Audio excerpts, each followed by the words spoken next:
thinking about a guy who he had everything going for him. Went to Harvard, became a lawyer, joined a large prestigious law firm, married the perfect wife, had children, and guess what? He was going through the motions day in and day out, but it wasn't giving him what he wanted out of life. He was going through an act. He was acting out a role. And one day, he couldn't get out of bed. He was just there in bed, couldn't get up, paralyzed. They got the doctors. They looked at him, examined him from head to toe, and said, there's nothing physically wrong with him. Get up, John. Come on, get up. He couldn't get up. He stayed like that for months, had to take therapy. See, because there was dis-ease, there was conflict in his body.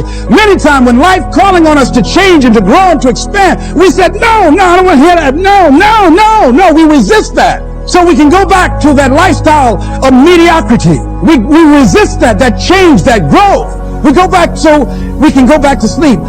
What is the focus of your life? What is the focus of your life? In life, you have a critical option. You can take a stand in your life, or you can follow the crowd. See, people who follow the crowd, their lives are not focused. They're not immersed in anything. People who take a stand, they're living a life that has some power, a life of achievement, a life that has some meaning. People that are taking a stand in life, they are consciously involved in a process to design a life of substance. People who are following the crowd, these are people that they're just doing what everybody else is doing.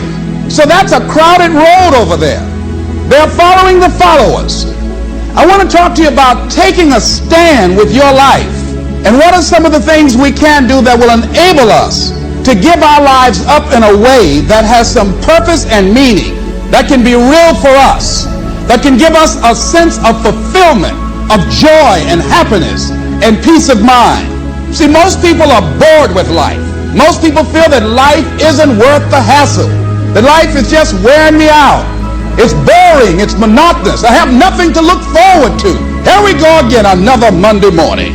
Thinking about a situation where I had to give a lecture out in Los Angeles, California for Xerox Corporation.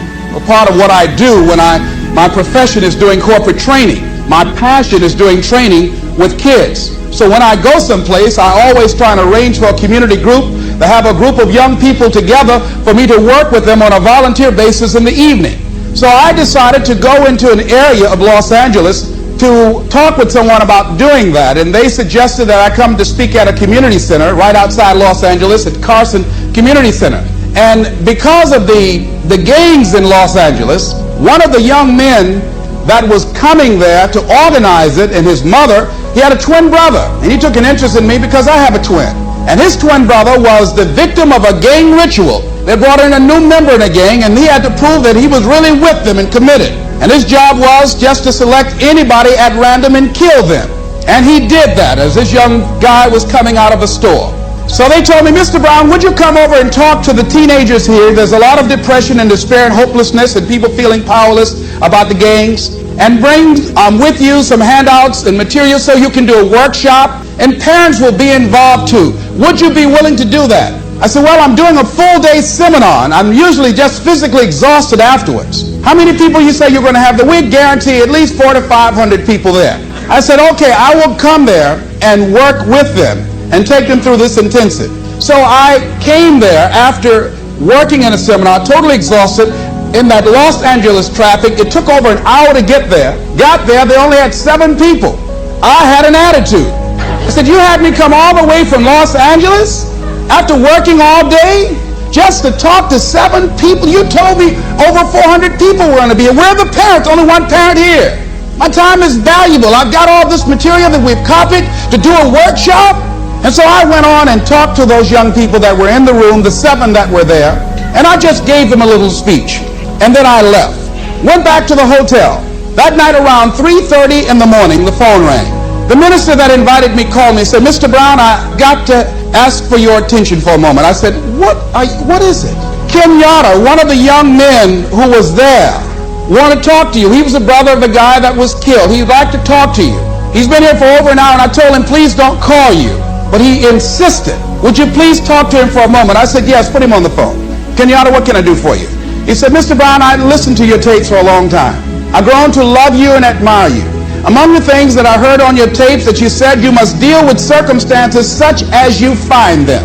You came in this evening and I admit, no, we did not have the numbers that you asked for. No, we did not deliver as we had promised we would. But we were looking for you, the motivator, to give us some hope. We were depressed and we don't know what to do. We were looking for some direction. And you were so caught up in pouting with your ego, you didn't give us your best. I said, excuse me, I was laying in bed. I sit up. Now see, part of what won't let us grow in life is, number one, we identify when we get feedback. We start taking it personal. Number two, we start to justify. So I became defensive and I said, wait a minute, I worked all day. I didn't charge y'all a quarter for this. I went carpet material. I came over there. I was there to give a training for the people, and all y'all had to do was bring people there. If you don't do it for me, for the next speaker that you have, at least provide an audience for him to work with. He said, are you through, sir? I said, yes. Mr. Brown, you said you must deal with circumstances such as you find them.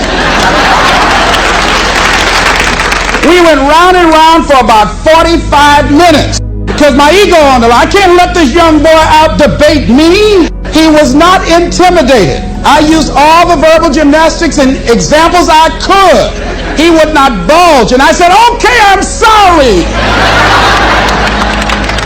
Give me a break. And he said, it takes a big man to say he's sorry. That night, after I finished that young man, I prayed. I stayed on the floor by the bed. I said, Lord, if you ever give me a chance to speak again, I don't care if it's one person in the audience, I'm going to wear that one out. I'm reminded of a young guy who was on a bus, a little young fellow, and some kids were picking at him, some bigger guys, and they kept on thumping him on the head and hiding their hands. And so he got tired of them doing that, and he stood up so he would not be around them, out of their reach. And they took him and said, sit down. They set him down. And he stood back up. He said, I don't want to sit down. They said, sit down. Didn't we tell you? And they pushed him back down. I don't want to sit down. They said, sit down. And they held him down. And he looked at him. He said, you might hold me down, but I'm standing up inside myself. And what we have got to do is know that there's something about you. There's something about us. There's a power in you that regardless of what happens to you, you can stand up inside of yourself. I think that's what the poet meant when he says, out of the night that covers me, black as a pit from pole to pole, I thank whatever gods there may be for my unconquerable soul. You have an unconquerable soul. Don't try to cut a bargain with life. Life is not Donald Trump. Life will not give you any special deals because you maintain a sense of integrity. You've got to do what you do because, not with any ulterior motives, that you're going to get some special benefit or some special treatment in the universe. No. Doesn't mean that somebody might not steal your car while you're trying to do some good for somebody. No, there won't be any special light around your car. They will take your car too.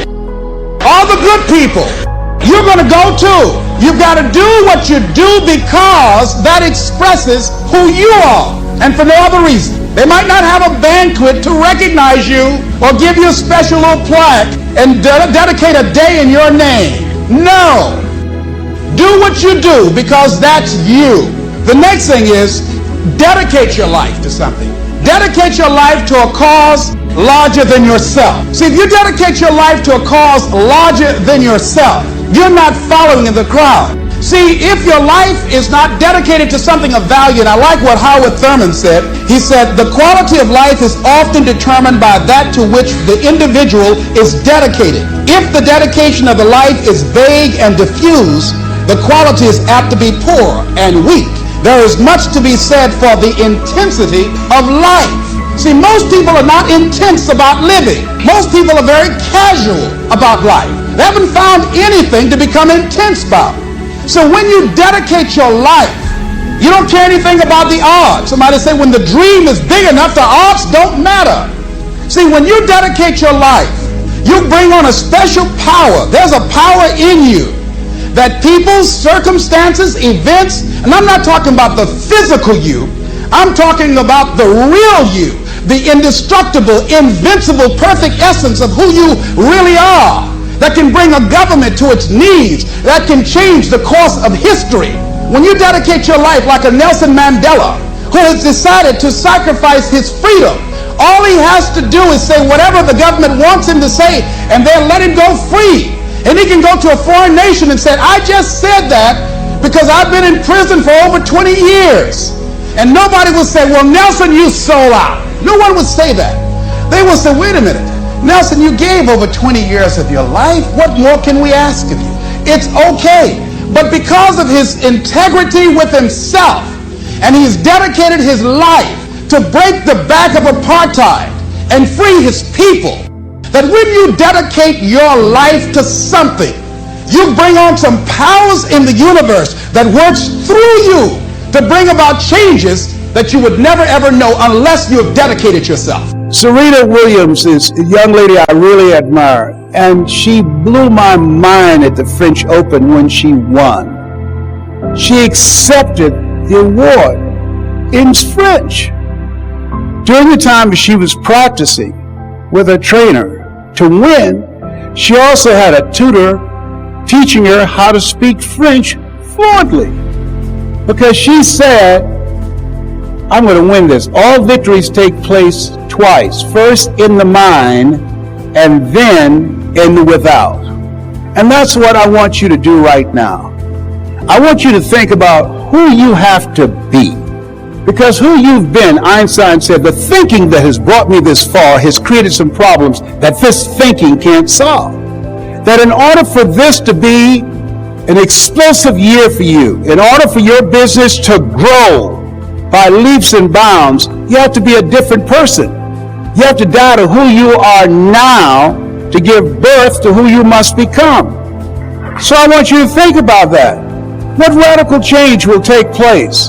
What will be different about you? Think about it. What will change for you? What is it in terms of your attitude? In terms of the number of people that you talk to? In terms of your conviction? In terms of how you organize yourself? In terms of your drive and your determination? What's going to be different for you? Winning is a regimen. It's a routine that you get involved in. I have a habit of reading 30 to 40 pages of something positive every day. Most people never achieve their goals because their heads are filled with head trash. And they are victims of what I call weapons of mass distractions. They're distracted by things in this world that won't take them toward their dream. Bring your energy level up. Yes, you can't be like everybody else. You have to bring your energy level up. You have to have a vision. It's a difference between having the vision and the vision having you. You can't listen to the naysayers. You don't want to spend time trying to convince somebody to do this business. A person convinced against their will is of the same opinion still. You've got to be convicted in your spirit. I'm going to do this. I'm going to make this happen. I'm going to achieve my goals. You've got to determine, you've got to say to yourself, I'm greater than my circumstances. I'm greater than what I'm going through right now. All of us go through something. It's called life. It's called stuff. Charles Youll said in life, you will always be faced with a series of God-ordained opportunities, brilliantly disguised as problems and challenges. See it as something that's testing you. Things are going to happen to you. Here, in order to have a fulfilling life, knowing that things are going to happen, expect the unexpected. Whatever happens to you, use everything for your upliftment, learning, and growth. Everything that happens, use it for your upliftment, learning, and growth. In the midst of it, ask, what can I learn from this?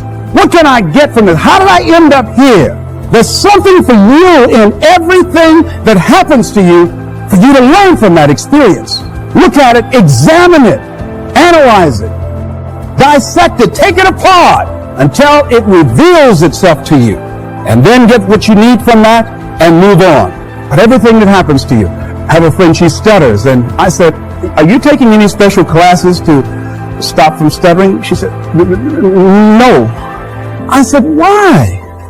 Because it helps my business. I said, how?